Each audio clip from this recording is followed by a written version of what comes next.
And is there a huge tidal wave of venture money? I was at a dinner last night where there was this conversation about defense tech used to be off limits, and a lot of LPAs say you can't invest in defense companies. That's now changed or is changing, and everyone's kind of coming up with their own defense tech strategy. Do you think, I mean, you were obviously early in this, Gavin. I don't know if you're an investor in this space, but are you guys seeing a big shift? Yeah.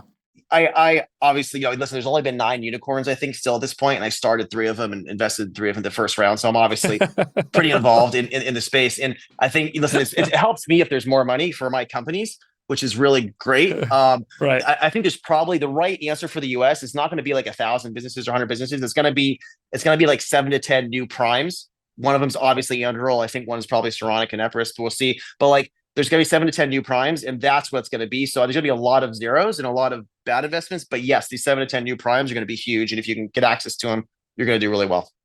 Gavin, how do you look at that market? You agree? I agree with everything Joe said. The only thing I would just add on China, what we are doing by restricting their access to advanced compute and advanced networking. If you have read or watched the three-body problem, America is unfolding a SOFON over China. Yeah. That's a great way to say it. I have been really impressed with some of the Chinese models that have come out. And I think the risk to this strategy is necessity is the mother of invention. And despite this handicap, they're managing to stay just behind the leading edge of America, which is amazing. But, NVIDIA's Blackwell chip comes out next year. You're going to have new chips from AMD, new ASICs from Broadcom. And I think at that point, it is not going to be possible for them to keep up anymore. So that's actually positive regulation and great, in your mind, foreign policy.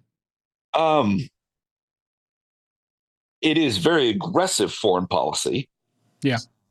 Clearly. Yeah. That could have lots of unforeseen consequences. Yeah. What do you think about the rare earth trade restrictions coming to us? And is that going to actually affect the supply? We have lots of rare earth here in America.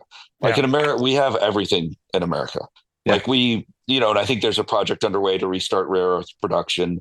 Yeah. If there ever to be a conflict, it's just the all cost. this stuff would go away. Yeah. It's a cost, and it's allowing us to do the refining here.